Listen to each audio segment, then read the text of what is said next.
La coopération militaire privilégiée entre la République démocratique du Congo et les États-Unis d'Amérique se fera bientôt la santé dans le domaine de la formation et des infrastructures sociales de base. Le ministre de la Défense nationale et ancien combattant, le professeur Emengo Mokenalu Diesse et une équipe de la mission diplomatique américaine, conduite par son chef Mike Hammer, s'y sont penchés ce mercredi au cabinet du ministre dans l'immeuble de l'état-major général de FARDC. Le diplomate américain a rassuré le chef de l'outil de défense de la détermination de l'administration Trump d'appuyer le FARDC dans la construction des casernes et dans l'échange d'expériences. L'intérêt mutuel entre les deux pays, entre les deux en matière de défense, pour voir qu'est-ce qu'on peut faire ensemble pour améliorer la sécurité et avancer la paix dans les pays. Aussi a-t-il apprécié à leur juste valeur les efforts de l'armée nationale congolaise de se départir du recrutement des enfants en son sein, hormis certes l'observation stricte des mesures de respect des droits de l'homme dans le théâtre des opérations. Il y avait eu beaucoup de progrès dans les traites de personnes, spécialement, et l'arrêt de la FARDC d'utiliser des enfants soldats et l'amélioration des droits de l'homme.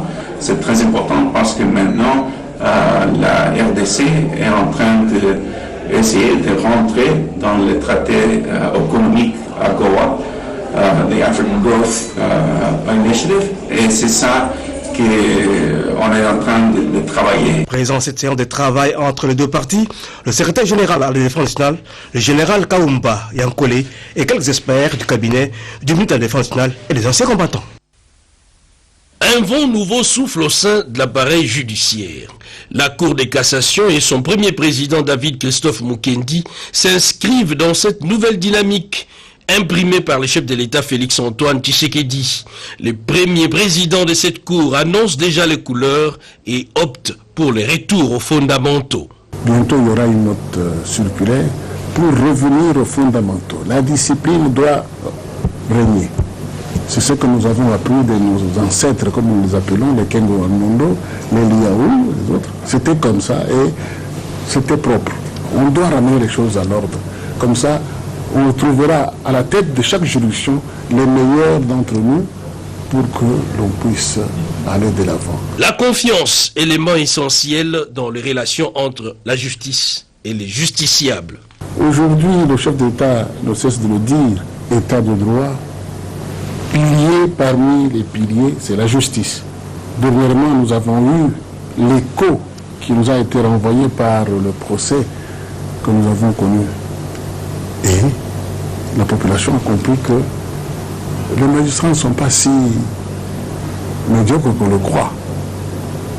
Dans chaque maison, il y a des enfants qui peuvent être véreux, mais on sait les redresser par des conseils, par des recommandations, par ceci, par cela, pour que ça marche. La justice, domaine foncièrement pieux, où l'intégrité reste le maître mot, a besoin des meilleurs de notre société à la tête de chaque juridiction.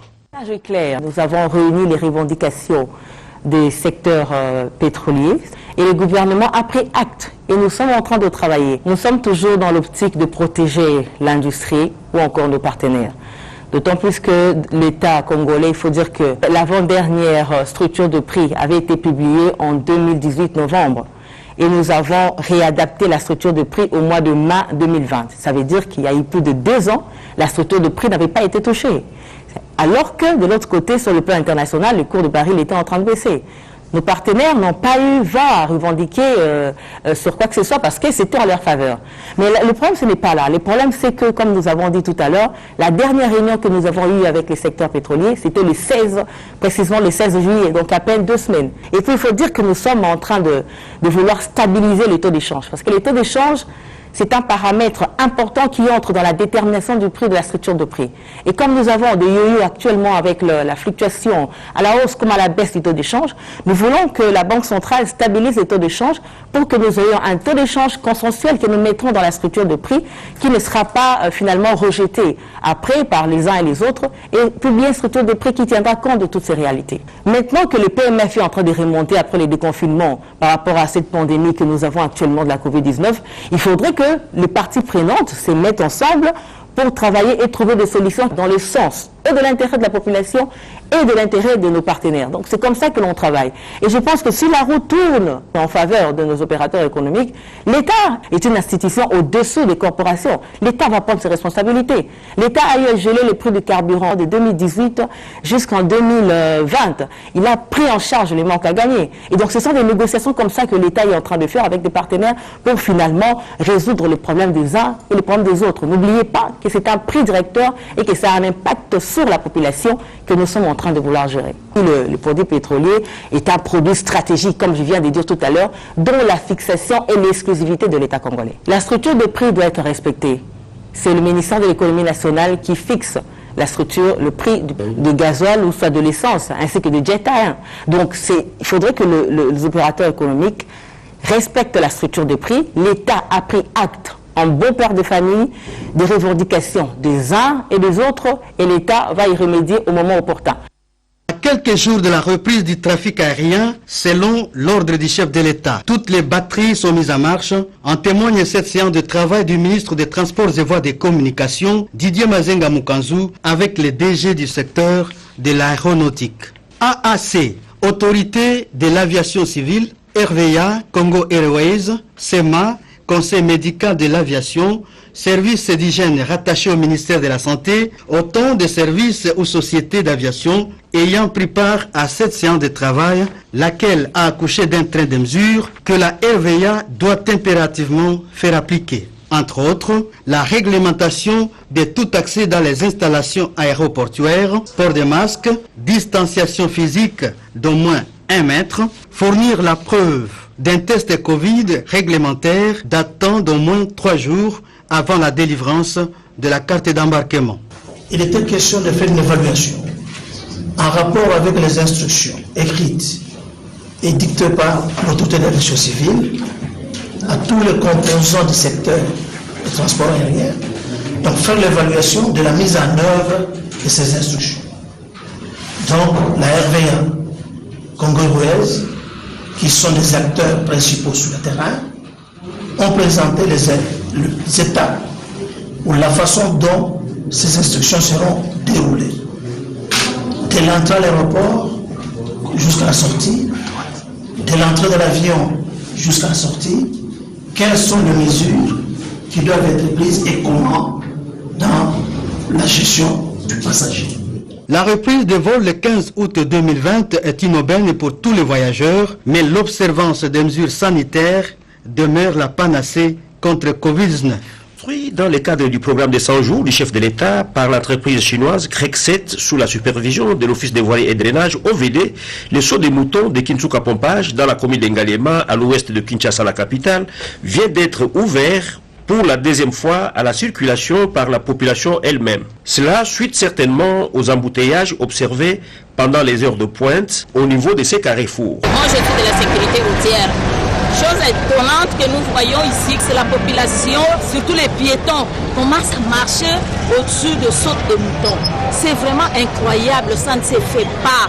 Nous demandons à nos autorités, surtout aux policiers de roulage, d'interdire le piéton. Aussitôt informé de cette anarchie, le directeur général de l'OVD, ingénieur Victor Tumbachikela, accompagné du directeur provincial de Kinshasa, ingénieur Franck Kalumba, est descendu sur ces sites où il s'est entretenu avec ses collaborateurs. Sur place, le numéro 1 de l'OVD a finalement autorisé l'ouverture partielle de cet ouvrage d'art, cela en attendant les travaux d'aménagement de ces alentours qui nécessitent un financement additif attendu du gouvernement central. Nous avons parlé de civisme, c'est un élément important. Vous avez constaté avec nous, déjà à la sortie de ces sautes-moutons, on crée un arrêt. Et c'est ce qui va continuer à poser des problèmes d'embouteillage. Vous avez quand même constaté qu'il y a une certaine fluidité, déjà depuis qu'on a ouvert. Mais le problème qu'on a, c'est le parking. C'est des problèmes que nous allons chercher à résoudre avec la ville qui gère sa population et avec les CNPR et avec la police de roulage. À noter que la nouvelle direction de l'Office des voiries et drainage, qui tient à matérialiser la vision du chef de l'État, Félix-Antoine Tshisekedi Tshilombo, en toute transparence, a besoin des moyens financiers nécessaires devant lui permettre de réussir sa mission au profit du peuple congolais. C'est une ouverture à durée déterminée du trafic sur le saut de mouton de pompage.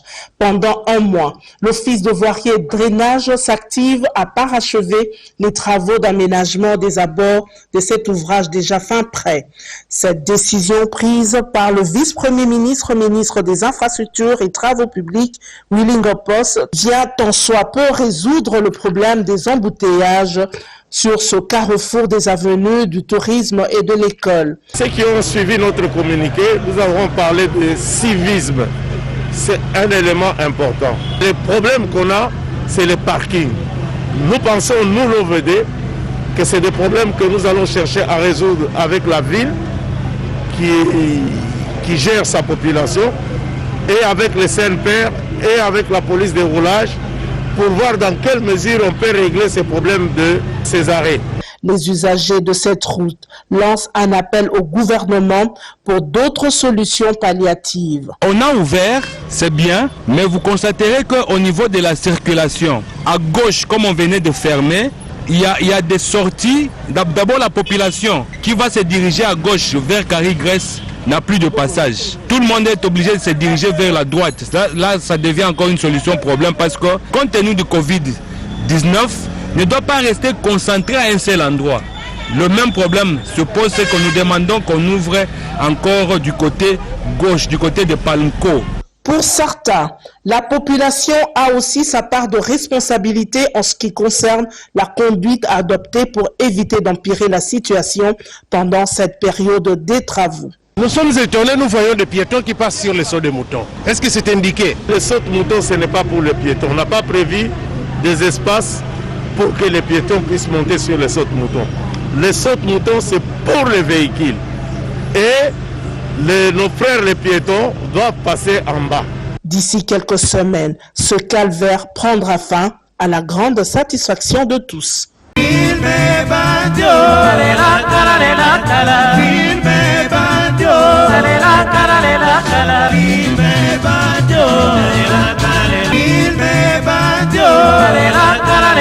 La